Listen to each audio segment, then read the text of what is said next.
Welcome to Bloombox Growing Deeper. I'm Sarah. I'm Hannah, and we're on a mission to help you become the gardener you want to be.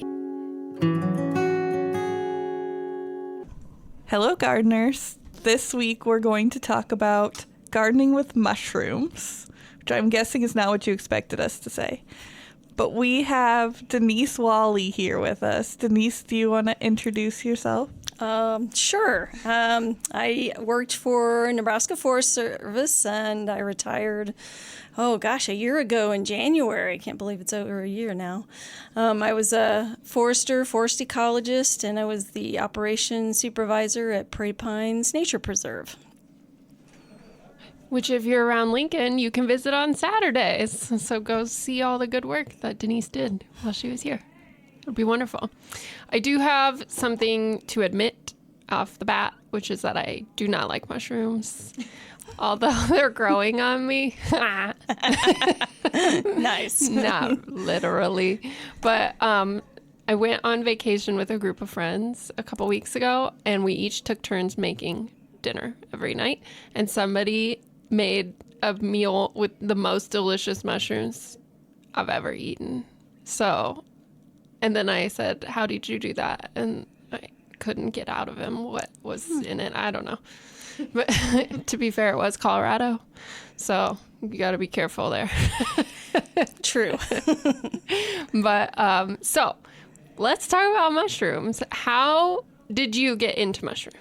I have been interested in mushrooms since I was a little kid. I always loved to go look at mushrooms, and my mom always encouraged it. So I've always had it in the background of my life. But when I started in forestry, a wonderful woman named Suzanne Simard, who wrote Finding the Mother Tree, was doing research on trees and mycorrhizal fungus. And I happened to read something about her, and then I followed her for the rest of my career in forestry, the connection between trees and fungus and the whole ecosystem. So that's probably when I became sort of obsessed with fungus. But it was just recently. I've always been out at Prairie Pines. There's so many mushrooms that come out through the year. So I've always been taking pictures of them. But in 2021, some people started a mushroom club in Nebraska, the Nebraska Mycological Society, and I somehow found them, and we got together, and so it's become like a much greater pastime, and I am the secretary for the club and the newsletter editor for the club. So, it took a long time to culminate into a life-changing obsession. But so basically, I just finally found my mushroom people, I guess. I've been cultivating mushrooms for a decade easily. So. Which is what we want to talk about, because I think the two most common attitudes towards mushrooms that I'm aware of is, they're growing in my garden, what do I do about them? Or people who know they love mushrooms, but they hunt wild mushrooms, and they've not grown them themselves. Right. Yeah, and that's funny that you should mention the ones that say, ooh, they're in my garden, because when I was, with the Forest Service, anytime they would get a question about, a mushroom growing in their yard or near their trees or whatever, it would always get forwarded to me. And they're like, oh, should I pick it? Should I, what should I do? And I'm like, well, it depends. If you don't have any animals, pets that would be interested in it, and you don't have children that might possibly pick it and eat it, then just leave it. It's not doing anything. It's not hurting anything. But again, if you have children that might be curious and, want to pick it, yes, I would recommend getting rid of the mushroom and getting it out of their sight for sure.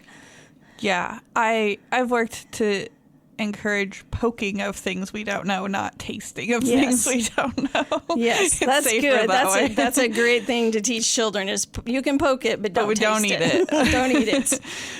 So just before we move into like purposefully gardening with mushrooms, are any of those things that randomly pop up in our yards like good for us? Like, would we ever eat those, or are they typically things that like come in on our mulch that we don't know what they are? I'd say typically coming in on the mulch, there is, and I even looked this up before I came, there's one yard mushroom that seems to be really prominent. It's called the greenspore parasol, which is Chlorophyllum molybdites.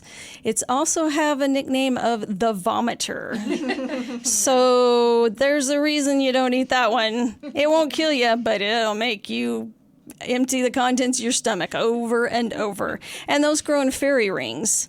And, and they're beautiful. I actually have a huge fairy ring in my yard.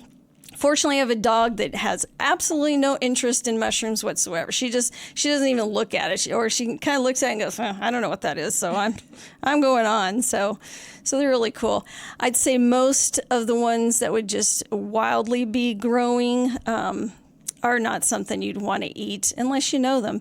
Though I have heard, in fact, one of my friends took me to somebody's yard who had an oak stump and there was chicken of the woods growing out of it. That's quite edible. So, again, it's just you got to learn what the wild ones are before you eat it. You need to be 100% sure you know what it is. And what is a good way to learn that? Is it to go out with other people? Is there good guidebooks? Nebraska does not have a guidebook, but Kansas just published a guidebook, and actually think Iowa also has one that's online. So those two would be just about everything you'd find here. You should get a good guidebook, but you should also join up with people that know. Nebraska Mycological Society has a lot of very knowledgeable people. We have forays. We take people out and teach them. So, learn from multiple sources. But if you want to be 100% sure, then you need to probably have some, confirmation from somebody who knows the first few times before you say, oh, yeah, I feel pretty good about that. So when it comes to purposefully using mushrooms in the garden, I hear two different approaches, and I'm curious if either of you have heard any more. But there's people using mushrooms and usually it seems to be ground up in a powder or mixed into a compost to improve the soil, or growing them to harvest for food. I've heard of both. I've heard of neither. So this is new information to me. Right. I mean, just cultivating them, purposefully cultivating them is going to improve the soil. But, there are special potting mixes, like Bob Hendrickson uses a potting mix that's got a mycorrhizal component, which is fungi that supposedly forms a symbiosis with the plants or trees or whatever. So you can do that. But to me, it's well, why not grow something you could eat while improving the soil? So, right, because not all mycorrhizal are mushrooms. How does it work? Mycorrhizal is mushrooms. Okay. Yes, those are fungi that, so myco means mushroom fungus, and rhizal means root. Oh, okay. So what they do is they form a symbiotic relationship with the roots of plants and trees. And what they do is they help those plants and trees, mostly trees, get nutrients and water, and actually increases their root surface area by 100-fold. And so the fungus gets nutrients and sugar from the tree, and the tree gets nutrients and water from the fungus and more surface area. So it's a beautiful symbiotic relationship. But not all mushrooms are mycorrhizal? No, not all mushrooms are mycorrhizal. Okay, I'm figuring it out. Right. So there's saprophytic, which means that they break down organic matter instead of forming these symbiotic relationships. Now, I'm not sure if we know that saprophytic don't form some sort of bond, but in general, their purpose is to break down organic matter. Wood material, sawdust, mulch, any organic matter, really. So I'm going to just back up and recap that. So mycorrhizal mushrooms grow in the root zone of a plant and form a symbiotic relationship. And sometimes when you pull up tree roots, and there's all this white hair on them. Yep. That's the mycorrhizal mushrooms, not the roots. It's kind of them on the roots. Let's Go call ahead. them mycorrhizal fungi. Okay. Because mushrooms are actually the fruiting bodies of the fungus, like an apple on a tree. Oh. That's what a mushroom is. It's the Okay. reproductive fruit of fungus. I know. That makes it okay. It's So a lot. that's why then Hannah pictured, well, it can't be a mushroom underground because it doesn't look like a mushroom. Right. Yeah. Okay. Technically it's not a mushroom underground. It's fungus. It's a fungi. Right. The mycelium, which is the Yes. actual body, the main body of the And of it pops the fungi. the mushroom up above Yes. ground to fruit. For the and most reproduce. part, yes. I mean, Okay. there's few exceptions, like truffles don't tend to expose themselves too much, but they're right at the surface. Okay. And there's some others that do some weird stuff. But yeah, for the most part, the mushroom goes above the surface of the ground because its job is to send spores into the world to reproduce. That makes sense. Yep. That's one of the creepiest things I've ever heard. Yes, it is. But here's a creepier fact: is mushrooms are more closely related to animals than they are to plants. Sure, I So- can see that. Probably why I'm freaked out too, and our podcast listeners know this. I'm an avid sci-fi reader, and I Yes. I've read a few sci-fi where mushroom type creatures take over. Last of Us. That's the haven't new, done that one yet, Oh but my yeah. gosh, that's cordyceps, which it cannot happen. That is a fiction. It cannot do that to a human being, but it does do it to insects. They do take over the mind, the brains, and nerves of insects. So We did mention to a colleague in the hallway that we were going to record on mushrooms, and she was hoping it was a very different kind of mushrooms than we're actually talking about. So yes, we are talking about mushrooms for their nutritional value. right. Not zombie mushrooms. No, we're not talking about zombie mushrooms. Zombie mushrooms do not exist for human beings yet. I was going to say, yeah. Yet. On this planet. On this planet, that's They're right. coming. Who knows? Hey, fungus are very interesting organisms. On another planet, they might be the dominant life form. You never know. They were a dominant life form before humans were. Yeah. Here. They're very cool.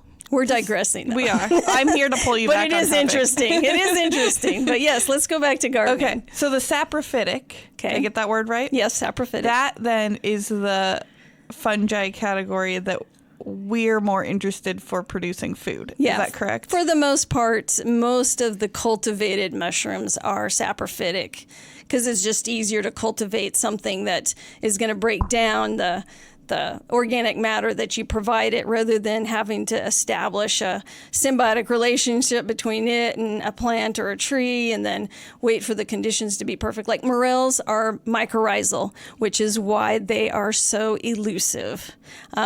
There are people trying to cultivate them. They're not having huge success, but you never know what'll happen in the future.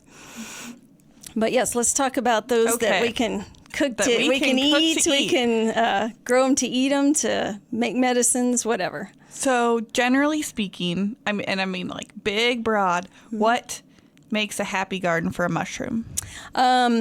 Lots of organic matter, shade. They do not like direct sun, but they don't need the dark either. That's a misnomer about mushrooms, that there's only like one specific species that grows in the dark and the rest need lights and moisture.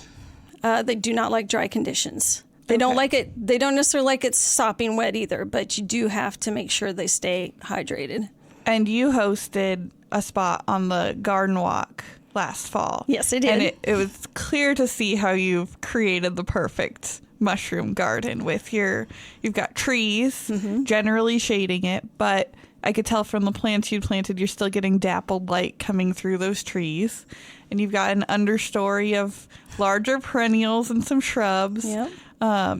and it just made me think of a woodland setting that you've created in your yard. Yeah, and that's kind of the hope. At least where we have the only street tree on the block, and it's a huge red oak, and so there's very little sun on that part of our garden. So it is. That's exactly what I've done, is reproduced a woodland understory garden. But even in the areas where there's partial sun, I still can grow mushrooms like underneath plants that will get tall and give them shade.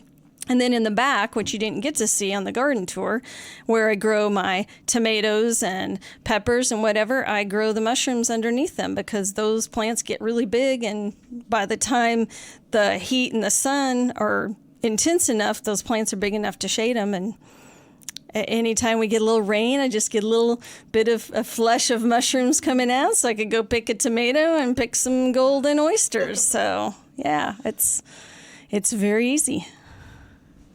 Okay, so you mentioned a couple, but what are the types of mushrooms that we could grow at least in this part of Nebraska, in our gardens? Yeah, there's a wide variety of things we could grow. Oysters, there's at least 4 or 5 different colors. I'll say colors of oysters, but some of them are different species or different strains. There's shiitake, which is not native to here, but I don't think we're in jeopardy of it becoming rogue or anything, or invasive. Lion's mane, let's see, maitake, which is hen of the woods, Laetoporus, which is chicken of the woods. I mean, just about any really ones that are saprophytic that you might find in the wild, you could probably cultivate as well. That makes sense. So, because it seems like from looking at your garden and hearing what you say, these aren't conditions that it's difficult to create in an urban area. No. We tend toward soils that are clayey and moisture filled. Right. Maybe just like the organic matter, we need to make sure we're keeping high. Yeah. Some of our urban sites, our home gardens can be a little low on that. Yeah. So, I mean, all you have to really do is add mulch or compost, depending on what the species are. Yeah. I'm anticipating a question about Western Nebraska. Okay. And I'm just thinking about it. I mean, if I think about Western Nebraska woodlands, there's got to be fungi in there. Oh, I'm sure there is. Do you see a possibility for people out west to be able to create this?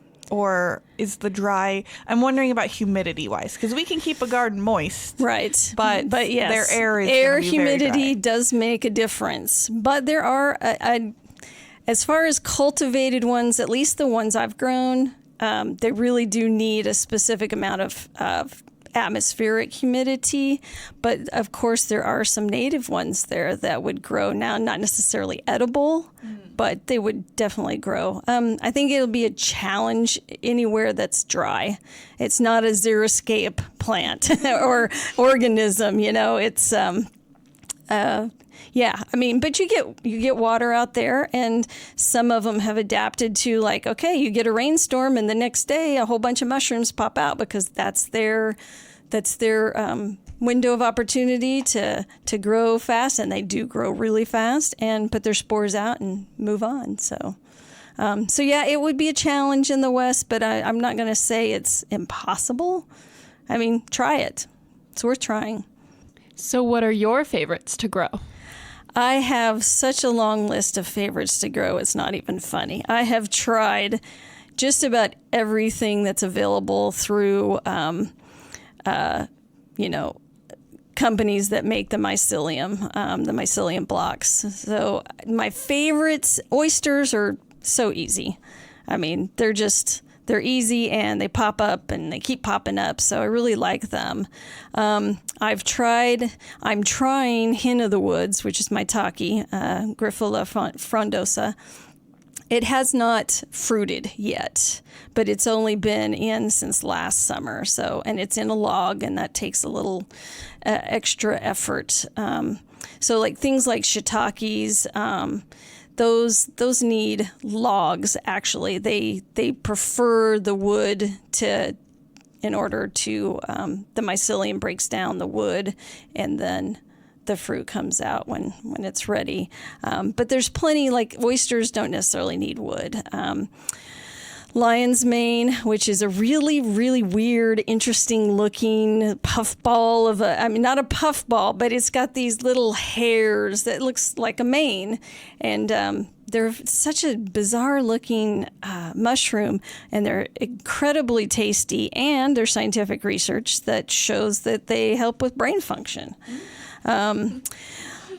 I've grown reishi in inside. I have not grown that in outdoors yet, but we had to take a maple tree down last year because it was on its last legs, and the squirrels were basically girdling every single thing. So we took it down, but I left a huge stump, and this spring I'm going to plug that stump with mushroom plugs. And I would encourage anybody that cuts down a tree, don't cut it to the very base. Leave yourself a stump and grow mushrooms out of it, because a stump will give mushrooms like multiple years of fruiting, like especially with shiitake. So what a great way to use our urban wood. Yes, it is a great way to use urban wood instead of cutting it down. Leave yourself a big stump and use it to grow mushrooms. I think that sounds very fun. You started to talk about, so my next question for you was, have you done growing mushrooms inside? Yes, I've been growing mushrooms inside for at least a decade. I have a little grow chamber. It's just, one of those plastic little greenhouse things with shelves, and you just put a humidifier in there, and you have to have some air exchange. And I buy the mycelium blocks and I put them in there and make sure the humidity stays high, and hit fruits, and I harvest it and eat it. Cool. I'm wondering, maybe, if you live in a drier climate, that might be the easiest way to do it. Absolutely. That's definitely an alternative. Was that like entrance for you because it was easier, or entrance because you didn't have your yard ready? I really hadn't even thought about growing mushrooms in the landscape at that point. And that's really just like the last couple of years. And I attended a webinar or something that talked about, and I was like, mushrooms in the garden, that's brilliant. Of course. Why didn't I think of that? It's like somebody has a great idea and you wonder why you didn't think of that. Well, I just didn't. But now that I have, I hope to pass it on to other people. But yeah, it's so easy. It had never occurred to me, which I just can't believe it didn't. I mean, I don't know until that day we were potting together in the greenhouse if it had ever occurred to me that, like, I knew people grew mushrooms in their basements, like in grow chambers. Mm-hmm. And I knew we had fungi in the garden because otherwise we wouldn't have decomposition. Yeah. But I never connected the two, that you could, then that meant you could also grow mushrooms in the garden to eat. Yeah, and I had that same moment too. So it was like, I put mulch in the garden, and why couldn't I grow them underneath vegetables and plants, and why not? So yeah, it's wonderful. Can you kind of walk us through step by step how somebody would get started with growing mushrooms in their garden? Sure. And you pick whichever kind you want. Okay, I'm going to go with oysters because they're the easiest. Now, some people create their own mycelium block, and you can do that too, but it takes some time and not really even specialized equipment, but it just takes time and the spores. You have to have the spawn for it. So what I do is I buy the mycelium blocks from a regional place because there used to be a mushroom grower here in Grand Island, but he is no longer in business, and he's pursuing other studies in fungus, of course. So Field and Forest Products in Wisconsin is where I buy almost all of mine. Occasionally I'll buy something from somewhere else if they don't have what I'm looking for, but I'd like to have the regional, at least a regional. I mean, I'd love it if somebody in Nebraska was doing that, but anyway, so you buy your mycelium block, which means it's going to be some sort of sawdust or grain or whatever that they have inoculated with the fungus, and the mycelium has taken over the whole thing. And by the time it gets to you, it's ready to go to the next step, which is the fruiting step. So in order to, you take your mycelium block and you find places in your garden. You don't have to put the whole block in one place. You can actually cut it into, I usually cut it into fourths or sixths or something. You want enough mycelium in it to give it a good start, but it doesn't have to be the whole block. And I just dig a little spot in the soil, move the mulch away, dig just a little bitty trench. You don't want it, you want the mycelium to get up just a little bit above the soil line, and then kind of pack it in there and then cover it with mulch. And you want at least 2-3 inches of mulch on top of it. And keep an eye on the squirrels because they love to move the mulch off of it. So you just go back and you just put it on there. They're pretty convinced you put an acorn in there. Yes, well, and actually some squirrels do like fungus. So you just cover it with mulch and make sure that it stays moist. And then you just wait for the conditions. I mean, the conditions will be right when it's right, and then you'll see the mushrooms start popping up, and then you just harvest them, and it'll continue to do that for as long as you've got mulch and the mycelium's alive. So you said you put them among your vegetables gardens sometimes. So does that mean you water it at the same rate as vegetables, or it gets water from around? Yeah, pretty much I water it. If the vegetables need water, if the plants that are fruiting for eating need water, they need water.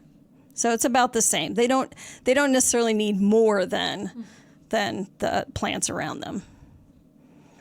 That's an easier way to think about it. Yeah, because you know when to water your tomatoes. Right. So there you go. Yeah. All right. Sounds good. So then how long does it take after you do that to where you get to harvest them? Well, I wish I could say there was in 2 days you're going to have them, but it's going to depend on the conditions. If the conditions are right and they fruit, then as soon as they're big enough to be, you can see them, you might let them go another day, then you harvest them. The thing that you want to watch, if you're not going to eat them, it's okay to just let them grow and sporulate. But if you're going to eat them, you want to get them before they're ready to drop their spores, because it's just not good to eat a lot of spores. I mean, for some species, it doesn't matter. It really doesn't matter. But they're a lot more tender, and they taste better when they haven't spored yet. I just love the language with this. I know. Spores and spawning. It's great because it's inoculate. Now you know why there's so much science fiction that lends itself to fungus, because the language itself sounds so alien. Just thinking about eating spores, it's just creeping me out. I can't handle it. Well, I try not to. I try to let the spores go back into the environment and do their thing. But if they do, what did you call it? Sporulate? Sporulate. Okay. That's when they release their spores. Yeah. Isn't that a great word, though? I love that word. Sporulate. We're going to have to put that for our Wednesday word. Oh, I've got a better word for you, though. There's a species called inky cap, and the way it dispenses its spores, I'll say, is deliquescing, which means it basically liquefies, kind of like a zombie melting. That's kind of what it reminds you of. It liquefies, deliquescing. It's great. That's one of my favorite words. Okay, that one you don't eat, or you do? Some people eat inky caps when they're I'm sure they do. Very young and not even really close to deliquescing, because it's nasty. But when they deliquesce, you can take that spore, it's black. You can actually make ink out of it. I have a picture, a drawing of an ink cap drawn with the ink from the deliquescing ink cap. That's awesome. Yeah, it was a lady in England, and when I saw that, I was like, I have to have that. That's just so cool.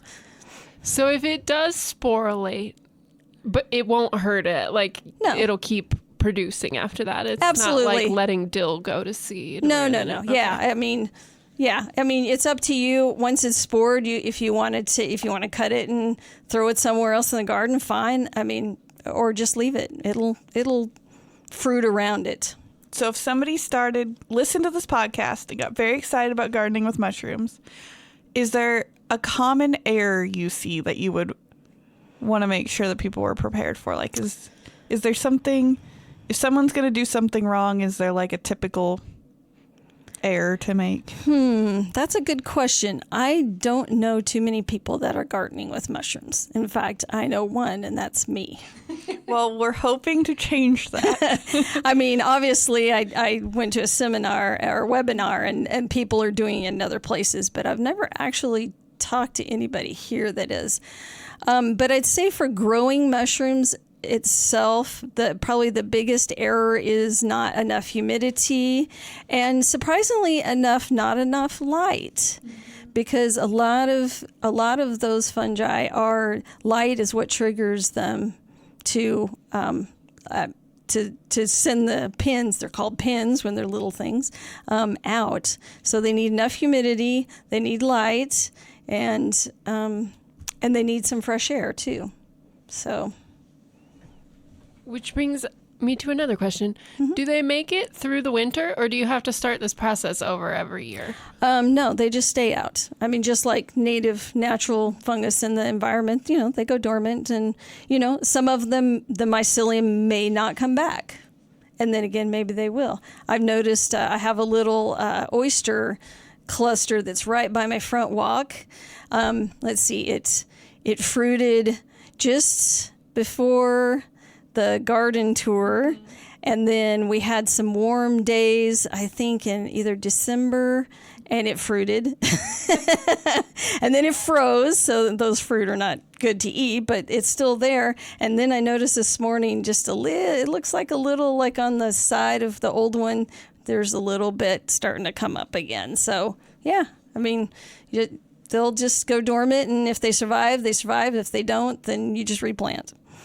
Cool. I mean, that's kind of how most gardening goes. Exactly. I mean, even if it's supposed to survive, it's not guaranteed. Right. Yeah, exactly. So we tried to plan the release of this episode around a decent time to do stuff. So it's early May. Mm-hmm. Is there kind of like a planting season, or do you just avoid like the hottest part of the year? I don't avoid anything. I was done with some mycelium blocks last year in July. And I said, okay, I'm going to cut them up and put them in the garden. Didn't make any difference. You obviously can't do it when it's frozen. You don't want to do that. But fair enough. But, as soon as, it starts to get warm, like now, or even depending on where you are in Nebraska, probably March, April, you can start putting it in there. The warmer the ground is, the faster the mycelium will, explore and expand. So if you want to wait a little bit, you might get faster results. But I mean, it'll start growing when it needs to grow. As long as the ground is diggable, you can put it in there, and you might have to wait a little longer, but it's okay. So yeah, you can do it any time. Have you had any problems with it taking over? No. That's good. Okay. No. Anna's very worried about being invaded by mushrooms. Yes, I understand that. Well, the availability of an organic material to break down is its limiting factor. That's why if you keep it for multiple years, you're going to have to keep adding mulch. And I want to say something about mulch too, because mulch does make a difference. They do prefer hardwood mulch, but you can use conifer mulch. You just may not get as robust of a fruiting. Like, we're losing a lot of ash trees, and there's a lot of ash chips. That's a fantastic mulch to use. Oak would be even better. So yeah, the hardwoods. To foresters, it's deciduous and coniferous. But anyway, what you would call hardwoods. To yes. my carpenter husband, there's also softwood. Yes. And hardwood, and then conifer. Yeah, there's soft hardwood, soft deciduous, there's hard deciduous, there's soft conifers, and there's hard conifers. Yes. But we're talking about deciduous trees. We're talking about deciduous trees, oaks, maples, whatever. Do you have to worry? Sometimes if you buy mulch in the bag from the store, it's already got some fungi growing in there. Yes. Is that bad? It's not bad, but depending on what you're trying to grow, it could be detrimental. So oysters are pretty vigorous, and they outcompete other fungus fairly easily. Things like chicken of the woods and hen of the woods. When you are inoculating your logs, you're actually supposed to sterilize them completely because they don't do well with competition from native fungus around. So it really just depends on, which you're growing. But for the most part, I think, unless sometimes you'll get a mulch and you can even see the mycelium in there. Mm-hmm. That's probably not the best because you want to give what you're trying to grow for food the most opportunity. And if it has to compete against another fungus, then it may not be as vigorous. So if you have the chance, if a tree is coming down or a neighbor's tree is coming down or some towns make their city mulch available where it's never been bagged and it's probably been shipped pretty recently. Yeah. That'd be ideal. That's ideal. Okay. Yeah, that's perfect. And in fact, I would encourage people to find those sources of mulch because, do your local stuff because it's also going to be, it's just going to be better for growing it. So can you talk a little bit about the log inoculate? Like, how does it work to grow it on logs? Because that sounds really cool. It is really cool. It's very labor intensive. There's a whole diagram of what species will grow what species of fungus. Field and Forest Products has a whole diagram there. It gives you, the best species and then marginal and then probably don't try it. I have to say, a little bit of a side note is they put hackberry on there as growing several things, and at Prairie Pines we have lots of hackberry. So I used hackberry for a lot of things.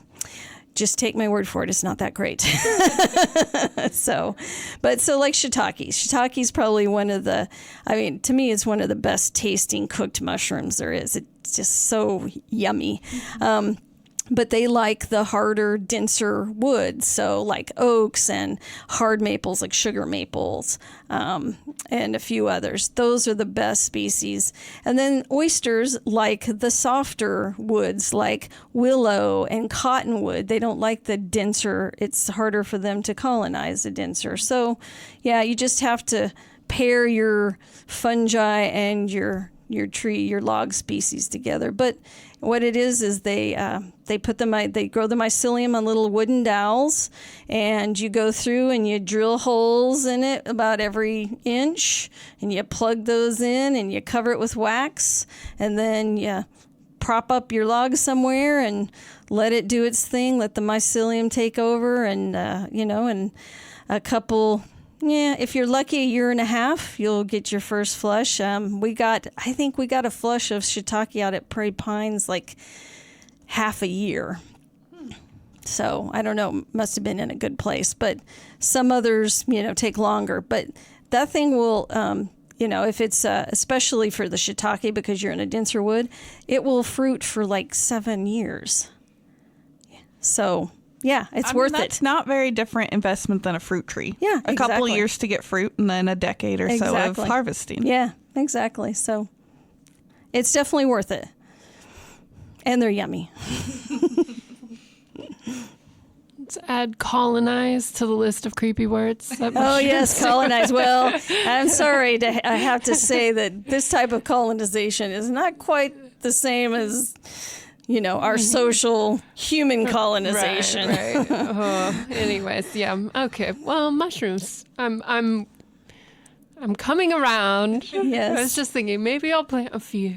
Okay. Plant, I guess. And you don't have to really eat them. Planting. They're just really interesting to grow too. I do wonder, does it improve your plants? I think it does. Yeah. Okay. So last year was the first time I had put them under tomatoes and peppers. Mm-hmm. And I have never seen tomatoes and peppers grow so robustly. I could not keep up with them, and I was trimming them back, and I still couldn't keep up with them. And then I'd get a flush of mushrooms too. So I am convinced that, even though those aren't mycorrhizal species, that them breaking down the organic matter in the root zones of those plants is still making nutrients available to the plants that it would not have gotten otherwise. So it can't hurt it. Maybe I need to add another layer to my over-intensively farmed vegetable garden. Maybe. I have a very tight space we put our vegetables, and I layer them all. We've got peppers, and then there's parsley, and then there's carrots in front of that. Maybe we need some mushrooms. Yeah. We'll have a whole salad. Yeah, exactly. And you can grow them all together. Okay, so that day in the greenhouse that got me hooked on your mushrooms, you were talking about studying ethnomycology. Yes, ethnomycology. Yes, I had to Google that before you came. I did not just remember that word. What is that? What is that? Yeah. Hannah helped because I was like, what is the opposite of ethnobotany? And she was like, mycology. So it is related to ethnobotany. Ethno is humans, and ethnicity actually, but we'll say humans. And then mycology is the study of mushrooms. So it is the relationship between humans and mushrooms, because while America is becoming more mycophilic, yes, I'm throwing all these great words. It has been mycophobic for a long time. So mycophobia is the fear of mushrooms. And this stems from a lot of different things. There's cultures all over the world that are hugely mycophilic, and then there's a lot of cultures that are mycophobic too. What was my point? So we're becoming more mycophilic. But so this is the relationship: do you fear mushrooms or do you embrace mushrooms? And obviously, there's some cultures that... Are you Denise or are you Hannah? And a lot of people are afraid of them. And there are good reasons to be afraid of some mushrooms. There are mushrooms that will kill you. Right. I was wondering if the cultural correlation is there's more mushrooms in your environment that can harm you than good. Are those the cultures that tend to be more... That's an phobic? Interesting thought, and I really hadn't thought about it, and I don't think so. I don't think there's that direct of a correlation, because there's actually mushrooms, fungus in every ecosystem, even the desert. There are truffles that grow in the desert. There are puffballs that grow in the prairie. So there's mushrooms available in just about every ecosystem. So I don't know. That's an interesting question. I might have to ask some of my ethnomycology friends about if they've noticed a correlation. I was also wondering if it has to do with the length of time people have been in a place, because it seems like because mushrooms have so much potential to be either really yummy or deadly, that if you move to a new place, you'd be slower to try the mushrooms than other things. I think that's a fair thing to say. Indigenous people all over the world understand which ones are deadly and which ones aren't, and most of those cultures, they either know that we stay away or we embrace them. Some are used for medicine, some are used for food. But even in places where there are people that have been there for a long time, there's still, I would still say that there are cultures that aren't as, predisposed or whatever to use mushrooms. And then there's some that use them all the time as medicine, as whatever. So what do you think is driving, because you said the U.S. is moving more into an appreciation of mushrooms, and I have seen the mushroom coffee and the mushrooms seem to be in everything. Yeah, I don't know what happened. I'm happy that more people are figuring this out. I might say Paul Stamets is what happened from Fungi Perfecti. He's done so much research on medicinal and benefits of mushrooms, fungi, and I think he's been doing this for a long time, and I think it finally got some steam. And he's not the only one, but he's one of the forerunners. And then a few years ago, there was a movie that came out, Fantastic Fungi.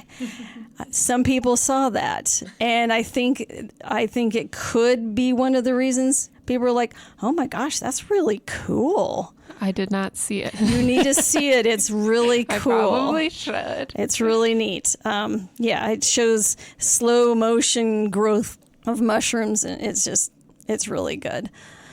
I think people also got really excited about things they could grow in containers in their houses. Yeah. And because that's how, I mean, even before we'd talked, I'd seen things all over like Pinterest and social media about growing mushrooms in a tub or growing mushrooms in a laundry basket. Yeah.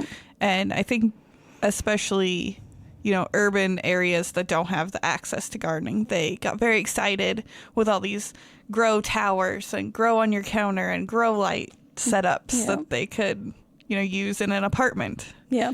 Yeah, I definitely think that has added to the growing interest.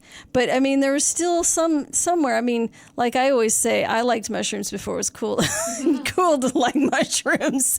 And I was growing mushrooms like 10 years ago. Not that makes me any better. It just, I've been aware of them. But there's also this cultural bias against mushrooms because of lack of knowledge. Like you said, if people have moved from where they lived before and they've come to a new place, then they don't know that much about mushrooms. And, so you get this, like I call it the toadstool phenomenon. Toadstool is a colloquial term, is not a scientific term, but it's often refers to mushrooms that are not edible. But a lot of people just call them all toadstools because if you don't know, then you shouldn't eat it. So I think there's that fear of not knowing if it's edible or it's going to kill you, because there are ones here that could kill you. And I bet it is tied to just that if you aren't using them regularly, like I can't think of many recipes, for instance, that my family makes or made when I was a kid that included mushrooms. Yeah. So it was just not something that I was used to. And then if I did see some, I don't know what world you were in, Sarah, because I didn't see anywhere anything about growing mushrooms. We were in two separate places. If I had seen that, I would have been like, why? What are we doing here? Yeah. So, but that does bring us to, so what do you like to do with your mushrooms? Oh, well, I like to eat them. And again, it depends on what kind of, what mushroom I'm talking about. I do make tinctures out of turkey tail and reishi because they're both medicinal and they have some great properties. Yeah, for the most part, I make this really killer Hungarian mushroom soup. Oh my gosh, it's so good. And I just throw any kind of mushroom in there. But I particularly like shiitake and maitake. Those are probably my two favorites as far as taste and texture. And I do like to throw a bunch of different ones in the Hungarian mushroom soup because you do get different textures, different mushrooms. Some you can cook them and cook them and cook them and they never get soft, and some you don't have to cook them very long and they get soft and they're nice and buttery and texture wise. And so it's they're all different. And I've made crab cakes with lion's mane instead of crab because lion's mane kinda has the crabbish taste. It's a little on the sweeter side, and it has a similar texture, and I couldn't tell it wasn't crab. There's entire cookbooks dedicated to it. So something that slowed me down using mushrooms, and I wonder if this is true for other people too, is getting them is not always easy. Usually if you just go to your generic grocery store, you have one or two kinds. Mm-hmm. I did find Costco every once in a while has this like chef's collection. The chef's of collection, mushrooms, yes. which is so cool. It is. But then they only last so long in your fridge. That's right. Canned mushrooms only belong on pizza from the 90s. Nowhere else.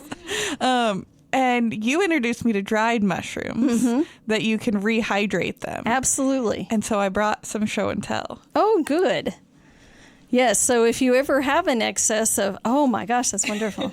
Okay, so this is how the latest movie starts: is Sarah in a podcast being like, "Here's some dried mushrooms. Yeah. And now you're all gonna die." It tells me a few things. So this is just a giant bit of dried mushrooms that Yeah. are clearly all different kinds. Right. And it doesn't tell me a lot. No. It's the Wild Mushroom Company, which sort of weirds me out. Okay. It does tell us that supposedly it's yellow boletus, Okay. portobello, oyster mushrooms, and porcini. Okay. But I don't know. And Yeah. they're dry. I mean, so how are we gonna I'm figure it looking out? at it and I can recognize some of them, Some even of in the them. dried state. I'm guessing that the porcini content is really low because that a porcini fancy one? that is the king bolete. That is like prized gourmet fungus mushroom in Europe and here too. Yeah. In places here. So, yeah, just the fact that you don't really know what's in it. That's, or where they came from. It tells me they were packed in France, but Yeah. it doesn't tell me where they grew. Yeah, probably in China, because even Europe now has to get a lot of their gourmet mushrooms elsewhere because Yeah. they've outstripped the ability to supply their population with, wild picked porcinis or whatever. They're not from Chernobyl. Honestly, there is a fungus growing inside of Chernobyl that is likes the radiation. That's not one you'd ever eat. And you guys keep telling me mushrooms are normal. Like, what? They are is that? normal. They were here way before we were. So, yeah, I grabbed this partly because I figured you were Right. going to have an opinion about it, but also because that if you can get good dried mushrooms, that would make them a lot more accessible. And that was Absolutely. the first time I saw them in a regular grocery store. Yeah, I don't see them much in a regular grocery store, though. I have to say Hy-Vee is sometimes has a few more, like they have lion's mane and blue oyster sometimes, and a shiitake occasionally. So that's good. It's becoming more popular. But there are places you can order dried edible mushrooms from that are reputable. In fact, I wanted to mention one. Far West Fungi is a place in California. Well, there is a mushroom that grows in California. It's called the candy cap. It does not grow here. But I don't know how far. I know it's in California. It may be up into Oregon or Washington, but I'm not quite sure. But it smells like maple. It is the only mushroom I have seen that is used for dessert. And I have used it in sugar cookies, and people would swear I had put maple syrup in it when it was just the candy cap mushroom in it. Sounds awesome. It smells. I wish I should have brought a sample so you could smell. It just is. It's amazing that there's so much diversity even in the mushrooms. So if you get dried mushrooms, you just rehydrate them and then cook Yes. how you normally would. Yeah. And, you can be adventurous with your rehydration, too. You don't have to use water. You can use alcohol. You can use stock, beef stock, chicken stock, vegetable stock. You can use brandy. You can use rum, whatever, as long as it's a liquid. I think the ones you gave me, I rehydrated in red wine and then put in a beef stew that had a red wine broth. They were amazing. very good. But I've also had good luck just putting them dry straight in my Instant Pot and just adding like a couple teaspoons more water. Oh, yeah. And they just rehydrate with the rice. Yeah, And absolutely. that works really well. Yep.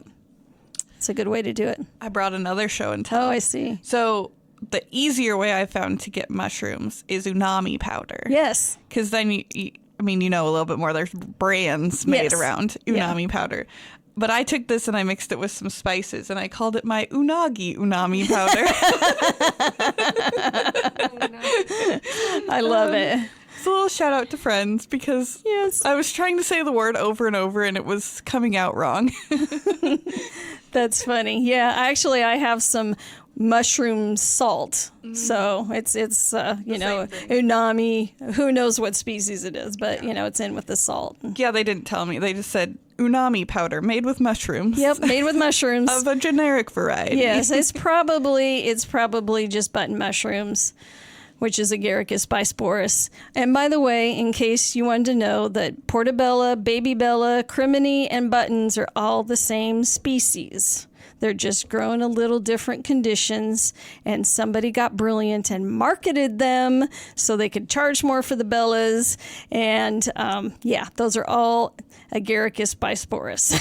So if somebody says, oh, well, I don't like baby bellas, but I love buttons, I'm like, you're eating the same species.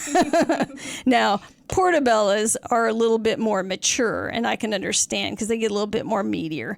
But yeah, so if somebody tries to tell you, oh, it's different, it's like, no, it's not different. Sorry.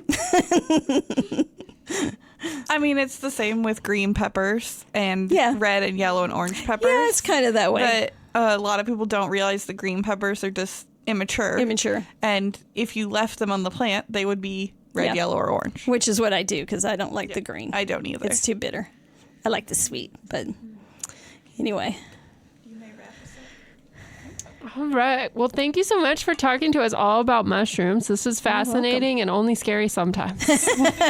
Only scary when you're watching Last of Us. That's right. But just keep telling yourself it can't happen to humans. Which is why I don't watch it. Yeah, but it is very interesting. Actually, the artwork that, you know, I think they're called the clickers. I've not watched it. I can't watch horror. Yeah, neither can I. But the makeup and the prosthetics that they use for that are just absolutely beautiful. And I actually read an article that they had to combine a bunch of different species. It's not really cordyceps because cordyceps doesn't have that variety, but they mixed it with like chicken of the woods and a few others just to get the beautiful colors and, you know, different textures of it. And I was like, oh, that's really cool. But I mean, it gets people thinking about fungi and mushrooms. Right. So Yeah, I like it. yeah. Well, cool. Okay, well, it's time to do our plant of the week, which we are changing a little bit so that you can do organism of the week. Organism of the week. We'll do it that way. Okay. So, would you like to go first? Sure. My organism of the week will be oyster mushrooms. I highly recommend if you've never grown anything indoors or outdoors, start with oysters. They're super easy. They're not picky, and they will continue to fruit for you again and again. So that's my pick. Okay, Hannah, what's your plant of the week or what's blooming? Which one did you want to do? I will do what's blooming because I think I do this we're a year into the podcast now. And so I think I did it at the same time last year because it's my favorite, and that is catalpa trees. They would be blooming and they're gorgeous. And this is the best time because I think catalpas are always identifiable because they're just so unique of a tree. But often I find when I talk about catalpas, I can say, and they're blooming right now, the big white flowers. And then everyone knows, oh yeah, I have one on the bike path or on, my drive home or whatever it is. So I love catalpas. I'm sure I will put some pictures in the show notes. And I love catalpas too. Yeah. They're beautiful when they're blooming. They're beautiful when they're blooming. I love the leaves. I love the seed pods. And I think they are the perfect Halloween tree. They are. They remind me of hobbit trees. I've always said they belong in Hobbitville. They do. Because they've got such a unique characteristic to the way they grow. Almost looks like an int. I bet they would also make good wands. I bet they would. Yeah. Very powerful magic there. Yes. All right, Sarah, how about you? Okay, I'm also going to do what's blooming, but also what survived. And that's my prairie smoke, which I think we've talked about a little bit. It's like very ferny leaves that grow lowish to the ground, but then the flowers look like pink troll hair. And you might look at them and think it's the seed, but it's actually the flower. And they're notoriously hard to establish because they don't like being wet in the winter. And a lot of our landscapes tend to be where we pile our snow. So I have successfully survived winter with some prairie smoke, and I'm very happy about it. I'm never going to look at it the same again. Now I'm going to see the little trolls, the trolls of the 70s. Oh, I'm going to see their hair now. That's a great comparison. Well, thank you again for coming. We really appreciate it. You're welcome. And everyone, don't forget to send us in your questions, because we are going to be doing a question and answer episode very, very, very soon. And we're in the heart of gardening season now. So it is time to send those in, and we will do our best to answer them. And if we don't know how to answer them, we'll send it to somebody else and we'll find an answer for you. We'll get one. There will be an answer. So don't forget to rate and review us. Send in your questions.